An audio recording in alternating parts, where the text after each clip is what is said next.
Welcome to the GAMERamble video review for Fallout 4 Nuka-World, narrated by me, Darkcloud.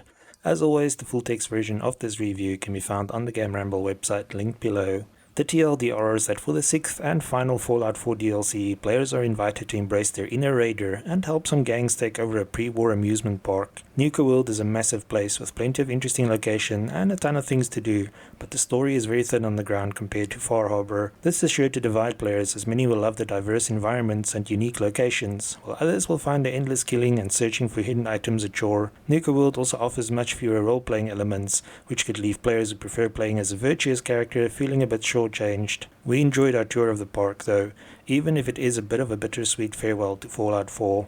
Gameplay receives an 8 out of 10. Nuka-World is packed with interesting locations and has plenty to do, but most of it involves killing or finding hidden items instead of following engaging storylines. Graphics receives a 9 out of 10. Each section of the park has its own unique look and feel, and there are even some new variants of enemies to battle. Sound receives a 9 out of 10. The addition of a new radio station is great, but it can become repetitive after a while. The overall score for Fallout 4 Nuka-World is 8.7 out of 10. And now for the full review. Although most of the Fallout 4 DLC has been underwhelming for players who are not that interested in the settlement building aspect of the game, Bethesda has set a high bar with Far Harbor. For the 6th and final expansion, players are invited to quench their thirst for adventure at Nuka-World, a pre-war amusement park themed around everyone's favorite cola. However, the fact that players only receive the quest to visit Nuka-World once their character reaches level 30 should be a clue that it's not just fun and games that await them. After receiving the broadcast, players can travel to the west of the Commonwealth and use the Nuka-World Transit Center to access the amusement park. A short monorail ride later, players will find themselves on a brand new map and the start of a new adventure. Upon arrival at Nuka-World, players are thrown straight into a booby-trapped maze called the Gauntlet. Those fortunate enough to survive must face the leader of the raiders, who have taken up residence in the park. Defeating this raider results in players being crowned the new overboss and inheriting all these headaches. Being in charge of your own group of bloodthirsty raiders might sound like a dream come true for the more villainous Fallout players. Unfortunately, it turns out that being the overboss mainly involves doing all the dirty work that the other raider gangs are too lazy or scared to do themselves. Nuka-World is actually home to 3 raider gangs with very different styles and ideologies. Their 10 years truce has been wavering due to the ineptitude of the previous overboss, which is where players come in. Spurred on by Porter Gage, the new companion available for this DLC, players must help the raider gangs spread their influence and take over the different areas of the park. After a year of being cooped up in Nuka-Town, USA, the hub area, the gangs are eager to move into other attractions such as Kitty Kingdom, Dry Rock Gulch, Safari Adventure and the Galactic Zone. Of course, none of them will lift a finger to do so until players clear out all these areas and assign them to one of the 3 raider groups. Players expecting more of the depth and interesting storylines that made Far Harbor so great might be in for a bit of a disappointment with Nuka-World. For this final DLC, the story once again takes a bit of a backseat, and the focus is very much on exploration and combat. There's still some interesting lore to uncover, such as factors that led to the deterioration of the park and the obsession of Nuka-Cola's inventor, John Caleb Bradburton. However, players' choices are pretty limited, and those who prefer playing as a virtuous character will have a tough time. Players who embrace their evil side and go all in with the raider life will find new perks and loot to make it worth their while. Unfortunately, those who want to continue walking the straight and narrow path are pretty much forced to assassinate the leaders of each gang and miss out on a lot of content. The 3 gangs operating out of Nuka-World are the Operators, who are in it purely for the money, the Pack, a group with survival of the fittest mentality, and the Disciples, who enjoy violence above all else. Players can perform quests for the leaders of each group, but these are of the radiant variety and randomly generated. Most of these quests send players back to the Commonwealth, where they must either kill someone or slap a shock collar on them and inform them that they are now property of one of the raider gangs. The quests inside Nuka-World mainly involve visiting each attraction and clearing them out for the raiders to move in.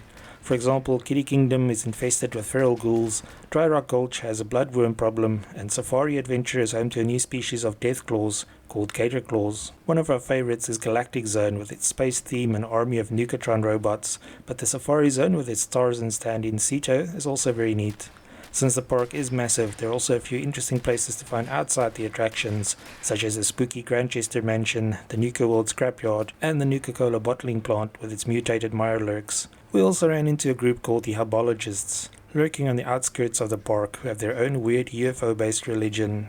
Although Nuka-World is not big on story content, it does provide players who love exploring plenty of things to do. Each zone is quite extensive, and many are home to new creatures like giant ants, bloodworms, cave crickets, and Nuka-Lurks. There are also scav magazines to find to unlock new perks, new weapons like the Alien Blaster and Nuke Launcher, and new flavors of Nuka-Cola to mix by finding the relevant recipes. These temporarily boost stats, but can take up a lot of inventory space. Players will even run into Sierra Petrovita, a familiar face from Fallout 3, who is still obsessed with Nuka-Cola. Her quest provides players with a unique pair of sunglasses and instructions to find the 10 hidden cappies in the park in order to win an ancient contest. As if this wasn't enough to search for, players can also track down all the riot medals scattered about the park and all the star cores, which will reward them with a snazzy new suit of power armor. Since it's an amusement park, players can play mini-games like Bandit Roundup, Hoop Shot and Whack-A-Commie in the Nuka-Cade for a chance to win tickets that can be redeemed for prizes. It also goes without saying that if players manage to restore power to the park, they can also go on some of the rides for some short-lived fun. Visually, Nuka-World is quite a change of scenery compared to Far Harbor's dark and gloomy environments. Each zone is visually very distinct, which makes it a lot of fun to explore. Many of them also features towering structures, which makes for beautiful vistas.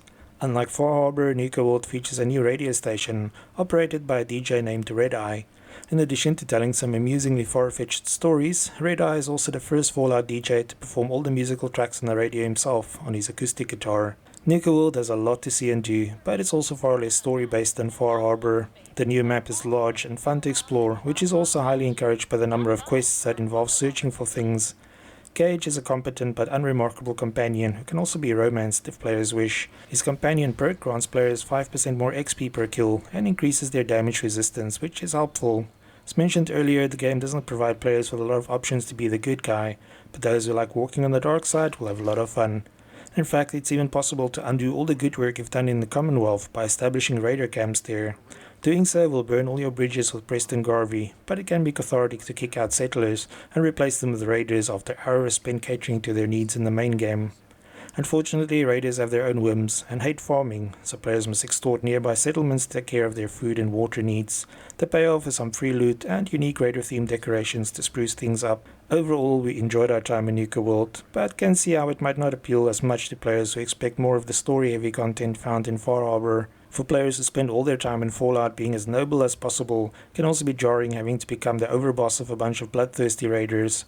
Nevertheless, players who love exploring unique locations and shooting some brightly painted feral ghouls along the way will have a blast. Just watch out, as that Nuka-World jingle is quite catchy. Thanks for joining me for this Fallout 4 Nuka-World PC review. Remember to like, subscribe and share. Until next time.